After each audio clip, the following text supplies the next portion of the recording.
Vai tomar um vareio de bola do Operário, rapaz do céu. Perderam até o rumo, viu, meu? O outro que estaria de cabeça inchada, o Gustavo, né? Que o Corinthians ontem, para variar, Meu Deus. é outro que ficou barato também. Que tragédia, hein? Bem, você viu a história do Roberto Valentim, cara?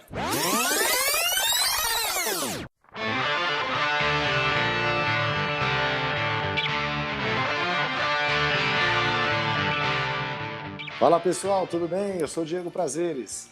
Fala galera, um grande abraço, eu sou o Lúcio Flávio. Depois de 2 semanas de paralisação, estamos voltando com um podcast. O pessoal deve ter falado, putz, grilos, tava crente que esses caras tinham acabado, estão voltando aí. O futebol não para por causa da pandemia, mas nós paramos o podcast, agora estamos de volta. É verdade, estamos de volta, não esquecemos não, viu?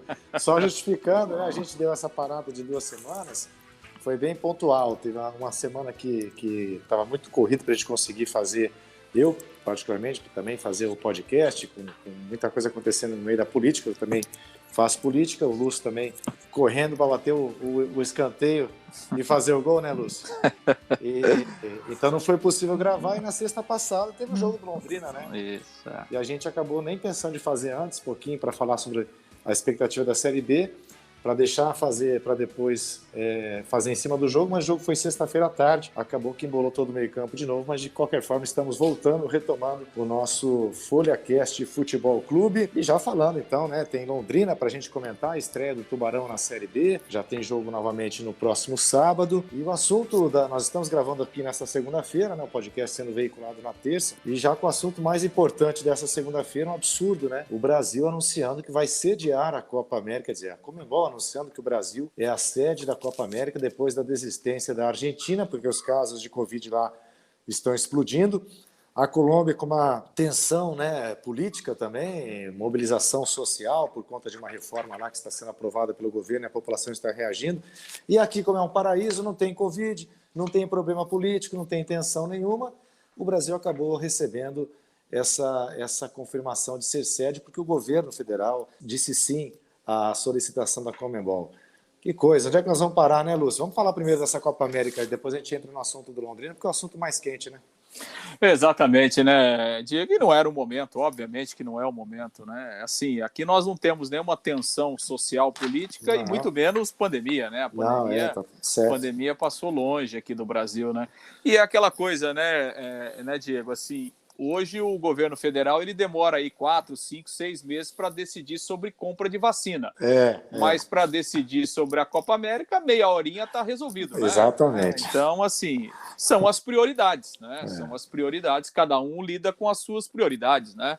E o Brasil, me parece que está muito mais preocupado em ter uma Copa América aqui em cima da hora, no afogadilho, sem planejamento nenhum, do que se preocupar com a pandemia. Então, é lamentável, né? Eu já vi até agora há pouco uma nota do governo de Pernambuco, né? Porque Pernambuco é uma das possíveis sedes, né? Uhum. E o governo de Pernambuco já divulgou uma nota que os casos estão crescentes no estado e que o governo não vê nenhuma condição de abrigar jogos da Copa América se realmente houver essa escolha por Pernambuco, ou seja, já pulando fora, porque obviamente sabe que é uma situação realmente complicada, né? O Dória disse que aceita, né? São Paulo pode receber jogos sem público, né? O governador da Bahia, surpreendentemente, porque é um governador que é de oposição ao governo federal, também disse que Salvador, principalmente Salvador, estaria disponível para ser sede sem público. E Brasília, né? Brasília, claro, lá o governador do Distrito Federal é completamente alinhado com o governo federal. Sim. Também já se colocou à disposição. E é isso que surpreende, né? Quando era o momento de ter uma reação contrária da maioria dos governos dos estados, né? Aí fazem essas concessões. Não sei, não dá para. Bom, como diria o Barão de Itararé, de onde menos se espera é que não vem nada mesmo, né? É que não vem nada. E aí a gente sabe que tem muitos interesses, né, Diego? Tem eleição o ano que vem, né? Então a gente sabe como isso funciona, mas realmente não é o momento, né? Até porque, né, Diego, assim, uma competição como essa, ela exige um planejamento, né? Não é só você Não é só você liberar os estádios, né? Claro, o Brasil tem vários estádios aí com condições, né? A gente tem vários estádios de Copa do Mundo aí com condições de abrigar jogos de uma Copa América, enfim, estádios em melhores condições que na Argentina, na Colômbia, mas não é só isso, né? É uma competição que envolve muita gente, envolve uma logística muito grande, deslocamento, né? E realmente esse não é o momento, né? Não teria condições. Eu acho que a Conmebol deveria cancelar a Copa América, né? Não é o momento de se fazer uma competição como essa, mas aí tem interesses comerciais, tem interesses políticos. E é uma pena, né? É uma pena porque aí é aquilo que acontece, né? Muitas vezes no Brasil, né? Agora nós ficaremos aí em cima desse assunto Copa América, né? Quem é a favor, quem é contra, essa disputa política. E o mais importante ficará em segundo plano mais uma vez, que é buscar alternativas para tentar acabar ou amenizar com a pandemia, né? Então isso vai ficar mais uma vez em segundo plano e acho que o governo federal está preocupado com outras coisas, porque me parece que a pandemia tá boa. Para o governo federal está tudo tranquilo. Tá tudo certo. Nunca teve, né? Era só uma gripezinha, né? E Exato. o que são quase 500 mil mortos? De uma gripezinha ou resfriadinho. Eu não sou governo, tá vendo? Vai comprar vacina, só for na casa da tua mãe. E também chama a atenção o fato seguinte, o Brasil vai jogar agora, final da semana, tem jogo pela eliminatória, vai embolar tudo já na próxima semana, porque a competição está prevista para começar dia 11 de junho, né?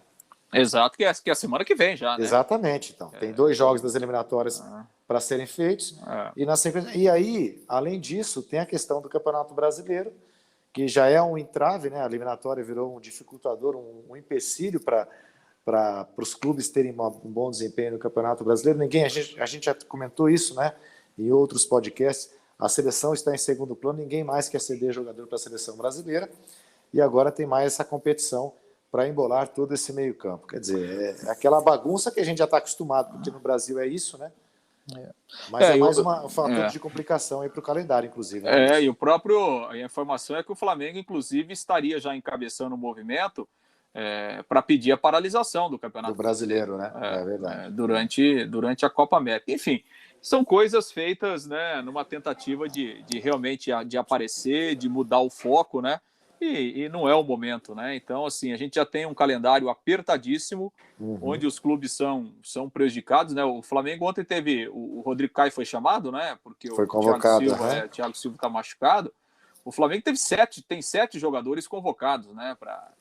Levando em conta o Arrascaeta e o Isla, né? Seleção do Chile, seleção do Uruguai. Quer dizer, você perde 7 jogadores titulares, como é que você vai jogar, né? Não tem como, né? Então, é muito complicado, é muito difícil e realmente...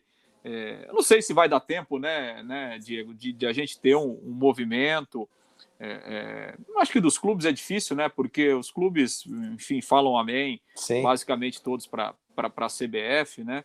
E não sei se haverá tempo hábil da gente ter uma mobilização da sociedade.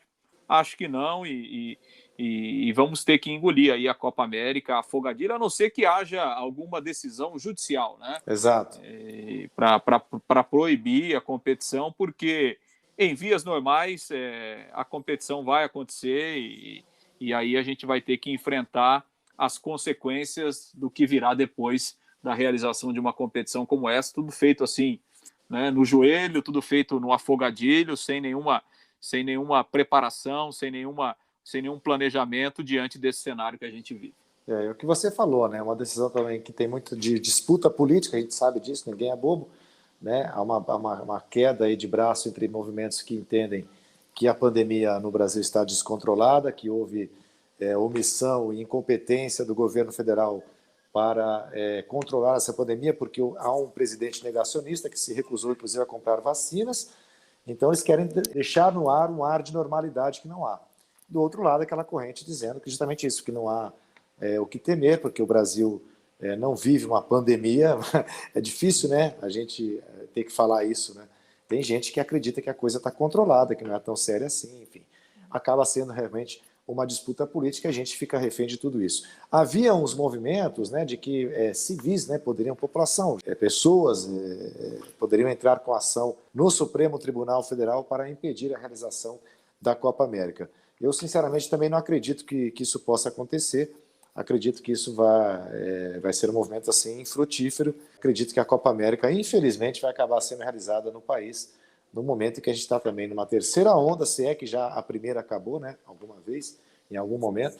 E aqui em Londrina, a gente está vendo, né, a situação de as UTIs cada vez mais lotadas, gente sendo atendida nos corredores dos hospitais, porque não há mais vaga de UTI para quem tem a Covid. Isso localmente, né, no nosso quintal aqui, que é uma situação que reflete o que está acontecendo no país todo, né? Mas parece que tem gente que acredita que é mais fácil negar, né, e morrer abraçado com ideias negacionistas, infelizmente, né?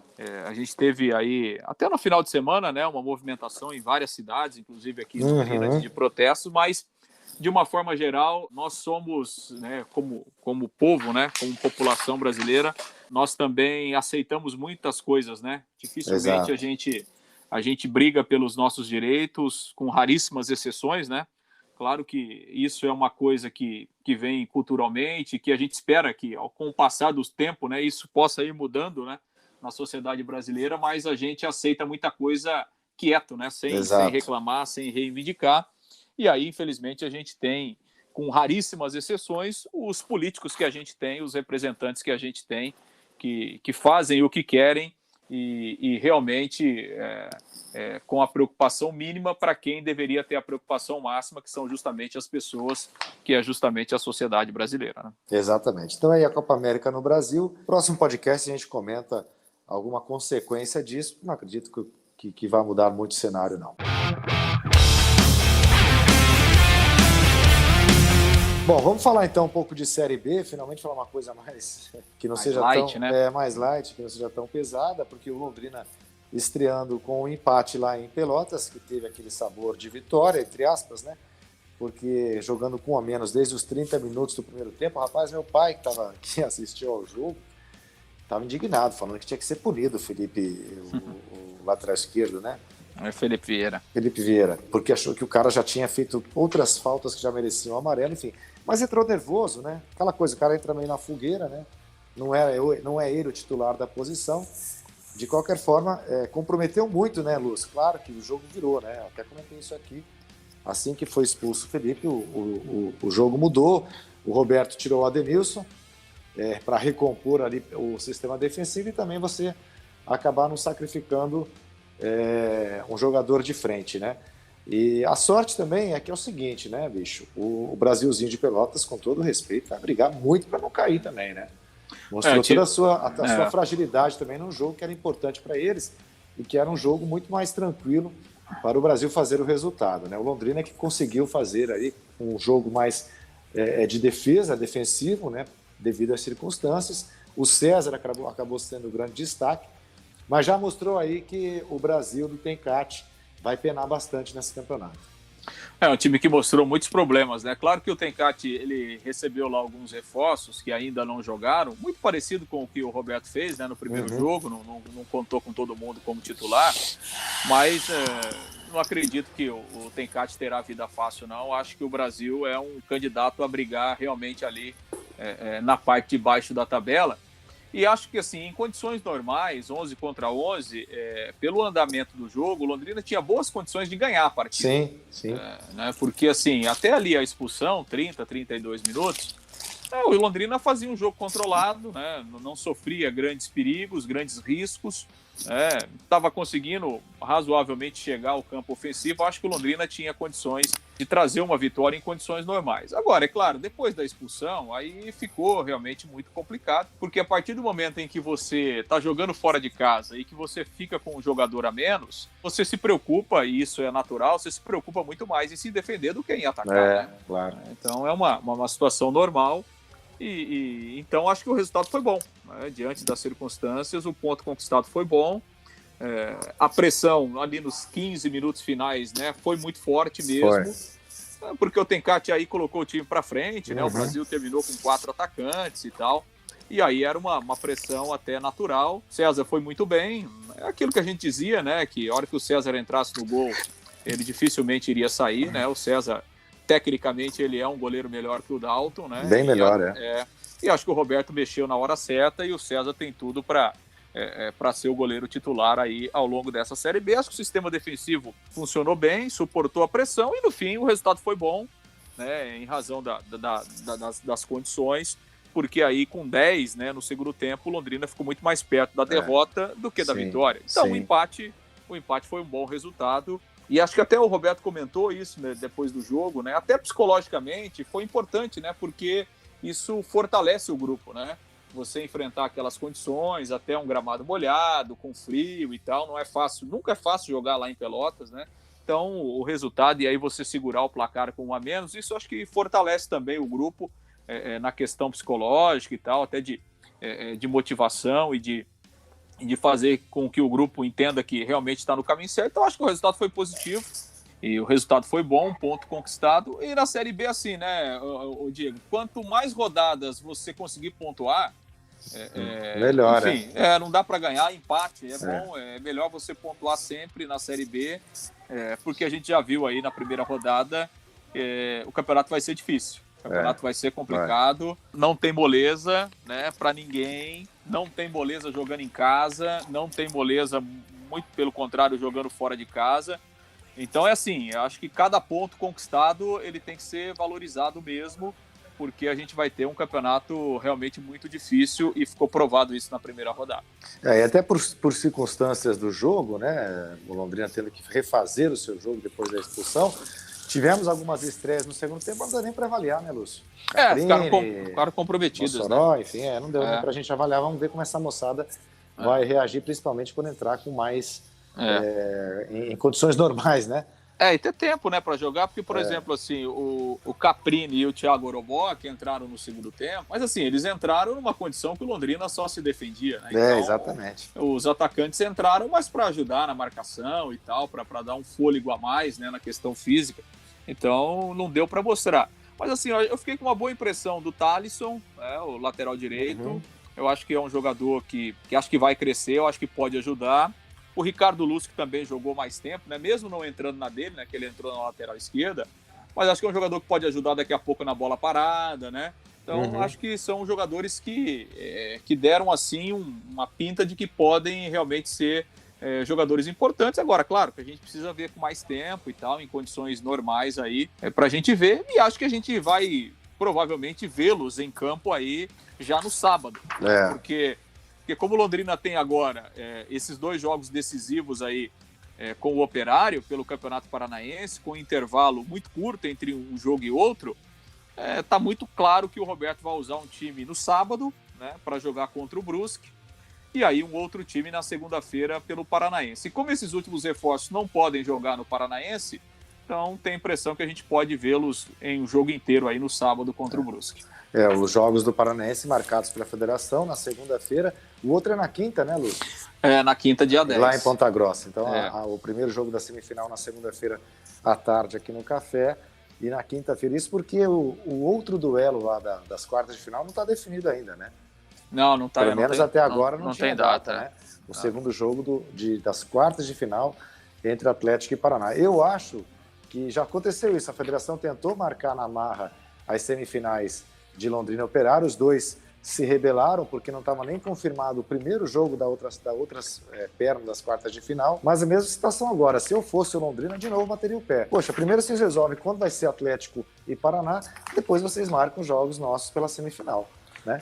Porque seria o mais correto, né? Seria o mais correto e o lógico. E assim, numa comparação de tabela, Londrina e Operário ficou muito pior para o Londrina, né? Porque o Operário ele joga na terça-feira pela Série B. Então, quer dizer, ele vai jogar a segunda rodada na terça-feira e depois ele vai entrar em campo contra o Londrina só na segunda. Então, quer dizer, ele vai ter uma semana. E o Londrina vai jogar no sábado e na segunda, depois ele joga na quinta, e aí no domingo ele enfrenta o Curitiba já pela terceira rodada da Série B. Ficou bem apertado para o Londrina, né? Ele vai fazer 4 jogos aí em 8, 9 dias. Né? Então realmente ficou bem apertado para o Londrina, principalmente numa comparação com o Operário, mas enfim, o Londrina acabou aceitando também, né? Entendendo que daqui a pouco é melhor ver o que acontece no Paranaense e depois se concentrar só na Série B, mas realmente ficou bem apertado.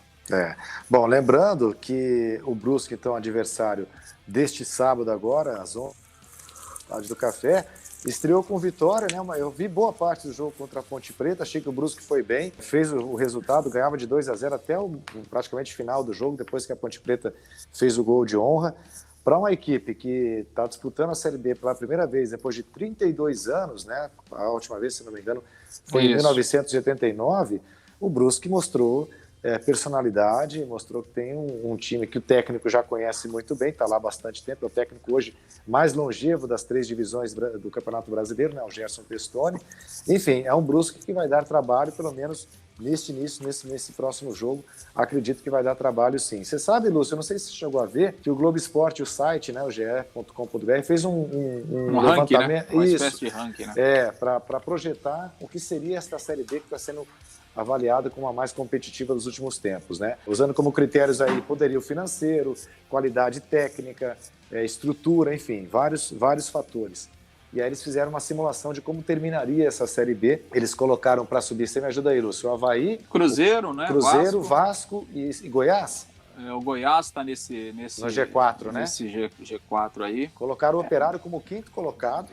Colocaram o Operário como briga, né, pelo acesso. Inclusive, no jogo do sábado contra o Vasco, que você assistiu, eu também assisti, uma boa vitória do Operário, tranquila do Operário, mandou no jogo todo o tempo lá em São Januário. Pedrinho, que estava comentando o jogo pelo Premier, falou que o Operário tá com cara de que time que vai brigar para subir, né? No Z4, nesse levantamento do GE, eles colocaram o CRB, se eu não me engano, o Sampaio, o Confiança. O Confiança também. E o Brasil de Pelotas. E o Brasil de Pelotas, E o Londrina, eles ranquearam ali, brigando na parte de baixo da tabela. Acho que 15º, né? Eles simularam que o Londrina terminaria em 15º. Se for isso, não cair, tá bom. Eu acho que o Londrina é aquilo que a gente sempre falou, né? O campeonato Londrina primeiro tem que ser para não cair. Depois, lá para a metade final do campeonato, a gente vê em que situação vai estar. Mas hoje, apesar dos reforços que vieram, o time é completamente diferente daquele que começou o Campeonato Paranaense. Ainda acho que o Londrina está no estágio inferior à maioria dos clubes aí que vão, inclusive, brigar na parte de cima da tabela. Essa é a minha impressão por enquanto. Claro, e para quem veio da Série C, né, Diego, o primeiro objetivo mesmo é não voltar para lá. Né? Então, esse é muito claro o objetivo do Londrina. Claro que esse objetivo ele pode mudar ao longo da competição de acordo com o que acontecer. Daqui a pouco você encaixa o time, os reforços eles dão a resposta que todo mundo está imaginando, ou de repente dão uma resposta até melhor, né? E o time encaixa, isso pode acontecer. Agora, claro que a briga inicial do Londrina é para não cair mesmo. Acho que tem outros times fortes na frente do Londrina, né? Por exemplo, o Avaí, aliás, o Avaí está nessa lista dos primeiros colocados também. Inclusive, no ranking ele é o primeiro colocado. Ele perdeu para o Curitiba, ele jogou com o time reserva, né? O Avaí jogou com o time reserva e perdeu 2-0 para o Curitiba, jogando com o time reserva. Tem Copa do Brasil aí essa semana, deu uma priorizada, mas eu acho que o Avaí é um bom time, campeão catarinense, tem alguns jogadores experientes, o Betão tá lá, o Edilson, ex-Grêmio, ex-Cruzeiro, é um time forte, o Avaí. Então, assim, é muito cedo, né, Diego? O campeonato é muito longo, muita coisa acontece. Por exemplo, nessa primeira rodada, o Vasco tomou um vareio de bola mesmo. Vareio de bola, exatamente. O Operário poderia ter feito 3-4, que seria normal. Mas eu acho que o Vasco é um time que tem projeção de crescimento. Assim, o Vasco tem um Vanderlei no gol, um goleiro, né, de Série A. Você tem lá o Cano, que é um grande artilheiro, jogaria em qualquer time aí do futebol brasileiro. Você tem um treinador experiente, exatamente, que sabe os caminhos do acesso, né? Então, assim, acho que o Vasco é um time que vai brigar, não sei se vai subir, mas eu acho que vai brigar na parte de cima da tabela. Enfim, o Cruzeiro, com todas as dificuldades, acho que dos times que caíram aí, talvez o Botafogo tenha mais dificuldade, né? Porque tem uma situação financeira, enfim, muito complicada e tal. Mas acho que ainda é muito cedo, Diego. Acho que tem muita coisa para acontecer. O campeonato é muito longo, tem muitas variáveis ao longo do caminho. Tem time aí que daqui a pouco você perde 2, 3 jogadores, você não tem reposição. E aí isso interfere no desempenho da equipe. Daqui a pouco o time começa bem e não tem fôlego para se manter. A gente já viu isso inúmeras vezes, né? Então, muita coisa, mas acho que o campeonato vai ser extremamente difícil, vai ser muito complicado. Essa questão de não ter torcida iguala muito, né? Então, o fator casa, ele não tem tanta importância assim, porque as coisas ficam muito iguais. Acho que é um campeonato que a gente vai ter muita coisa para acontecer, mas um campeonato extremamente difícil. Competitivo, né? Como você disse, tem muita coisa ainda. Por isso que todo ponto é importante. Imagine como o Brusque não deve estar comemorando essa vitória já na estreia, né? Todo ponto, principalmente no começo do campeonato, é importante, porque a gente sabe que é lá no final que isso aí vai pesar, né, Lúcio? Esses resultados de início é que podem pesar numa definição de rebaixamento, de acesso, enfim. As duas vitórias mais expressivas, sem dúvida, essa do Operário lá em São Januário e a do Confiança, né? Ganhou bem do Cruzeiro também por 3-1. O Cruzeiro teve 2 jogadores expulsos, né? Inclusive o Fábio, né? O goleiro, o Fábio, o goleiro. E aí, assim, mesmo com 2 a menos, o Cruzeiro chegou a empatar, mas depois aí, enfim, 9-11, não suportou e o Confiança acaba sendo uma vitória importante, né? Porque quando você joga com o Cruzeiro, independentemente da onde, não é aquele jogo que você crava na tabela 3 pontos garantidos, né? Exatamente. E o Confiança conseguiu, né? Conseguiu que de repente muitos times podem não conseguir. É isso aí. Bom, falando de Campeonato Brasileiro, tivemos também na primeira rodada a final antecipada, logo na primeira rodada, né? Dos 2 times mais fortes do Brasil atualmente, que são Flamengo e Palmeiras. Achei que foi um jogo bom, acho que não foi nada daquilo também, né? Que até um pouco menos do que eu esperava, mas foi um bom jogo, sim. E o Flamengo vencendo com o gol do Pedro. Impressionante, né? Como esse menino sabe fazer gol, sabe se posicionar. Nada de novo, né? Em relação à primeira rodada. O Corinthians perdeu para o Atlético Goianiense com muita dificuldade ainda. O Santos, chamou atenção o resultado do Santos, né? A derrota por 3-0 lá para o Bahia. E São Paulo e Fluminense estreando com empate por 0-0. Por enquanto é isso, né? São os 2 melhores times do país. Esses 2 que devem brigar aí até o final do campeonato, Palmeiras e Flamengo, pelo título, né, Lúcio? Acho que sim, né? Assim, por exemplo, se a gente pegar o jogo do São Paulo, o São Paulo correu o risco de perder, né? Ficou muito mais próximo da derrota do que da vitória. O Crespo até falou depois do jogo, olha, viemos de uma semana de comemoração e tal, aquela coisa do título, do jejum, acho que interferiu, obviamente. Mas acho que o São Paulo é um time que vai brigar ali na parte de cima. O Santos tomou 3 gols em 5 minutos, né? Pois é. O primeiro tempo foi 0-0, aí começou o segundo tempo, com 2 minutos tomou um gol, e aí com 7 minutos estava perdendo de 3-0, né? Então, mas assim, o Santos tá muitas dificuldades, né? O Santos vai sofrer demais no campeonato, não há dúvida, por todos os problemas que o reflexo foi na Libertadores, e no Campeonato Brasileiro não vai ser muito diferente. O Grêmio teve problema aí de 4, 5 jogadores com Covid, né? Nem o Thiago Nunes foi para o jogo lá no Ceará, então jogou bem desfalcado, acabou perdendo. Acho que o Inter teve o maior vacilo, né? Porque ele estava ganhando em casa de 2-0 do Sport. De novo pro Sport, né? Exato, o Sport que foi o time que ganhou dele o ano passado e praticamente tirou o título, né? Então acho que esse foi o grande tropeço, e o jogo no Maracanã foi um bom jogo, né? Também concordo, acho que não foi espetacular, mas foi um jogo disputado, primeiro tempo bem equilibrado, Palmeiras um pouquinho melhor, e no segundo tempo o Flamengo foi bem melhor, o Flamengo dominou o jogo. Acho que as alterações do Palmeiras fizeram com que o time piorasse. Muita gente reclama do Palmeiras, acho que em alguns momentos o Palmeiras é um time que está faltando uma criatividade ofensiva, né? Porque o Palmeiras, ele é um time que joga de transição, de velocidade, no contra-ataque. Mas quando isso não acontece, né? Por exemplo, o Flamengo não deu chance de contra-ataque do Palmeiras ontem no segundo tempo. O Palmeiras parece um time sem imaginação, né? Comum, né? E aí ele produz muito pouco ofensivamente. Então isso ficou muito claro no jogo de ontem, sobretudo no segundo tempo, e o Flamengo com uma grande atuação do Bruno Henrique no segundo tempo, e aquela história, né? Quem tem um reserva como o Pedro impressionante. Faz a diferença, né? O Pedro seria titular em qualquer clube, dos 19 outros clubes da Série A, né? Não é titular no Flamengo porque tem o Gabigol, que também está numa fase espetacular, mas realmente é um centroavante que dentro da área ele faz a diferença. Um amigo meu comentou que falta muito repertório para o Palmeiras às vezes, né? Falta. Às vezes depende muito da correria do Rony, como foi ontem, por exemplo. Mas é o que você falou, é um time que precisa ter mais qualidade ofensiva e mais variedade de jogadas, né? Principalmente quando é um time que, como você disse, ele tem que propor o jogo, né? Ele tem dificuldades, né? E por isso, assim, que há algumas críticas, né, em cima do trabalho do Abel Ferreira. Eu acho que o trabalho dele, obviamente, que é bom, né? O cara que conquistou a Libertadores e a Copa do Brasil em pouquíssimo tempo. Agora, não é porque ele tem 2 títulos que não pode ser cobrado. E a gente vê muitas vezes o Abel Ferreira, não sei, Tem hora que ele dá muito piti, tem hora que ele se preocupa muito com a arbitragem, tem hora que ele está exagerando em algumas declarações, né, de não aceitar. Na semana mesmo, né, falou, então tudo bem, então eu vou embora. Se não tá bom, eu vou embora e tal. Então, acho que não é assim, né? Eu acho que ele tem os méritos, mas a cobrança tem que existir, principalmente quem tem um elenco como ele tem nas mãos, né? Então, assim, o elenco do Palmeiras, pelo amor de Deus, né? Então, assim, acho que o time... E, claro, um time como o Palmeiras fez 3 decisões esse ano, não ganhou nenhuma, vai ter cobrança. Né? Claro. Vai ter cobrança, obviamente que vai ter cobrança. O que ele fez lá atrás, legal, parabéns, ele teve os méritos, mas...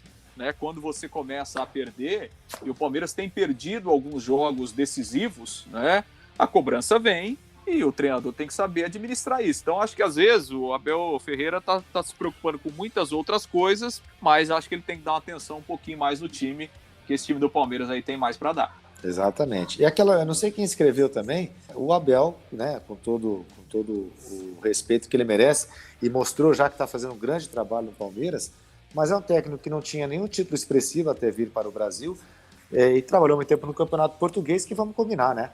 Claro, sem dúvida. Cujo nível não está nada acima do Campeonato Brasileiro. Então, ele não pode achar também que não é inquestionável, né? Sem dúvida. O currículo dele pede sim que ele seja também questionado quando precisar. Para a gente finalizar, Lúcio, bom, vamos falar de seleção novamente, porque começamos falando do absurdo da Copa América sendo sediada no Brasil, mas tem eliminatórias no final da semana e tem mais um episódio do Neymar extracampo, né? Pois é, né? Impressionante, né?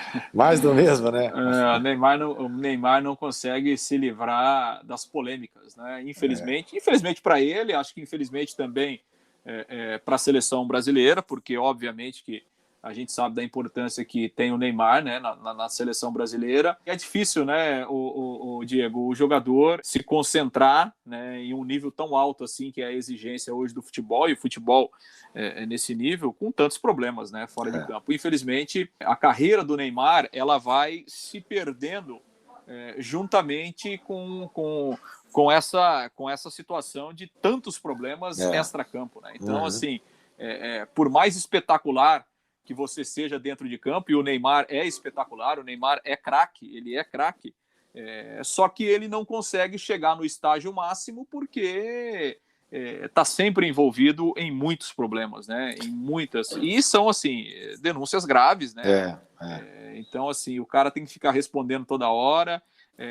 E ele não sabe pena, lidar né? com isso, né? Ele não sabe lidar com isso, ele acaba desqualificando. Claro, é muito cedo, a gente não pode nem ser leviano de apontar que o Neymar é culpado por uma nova denúncia de assédio sexual.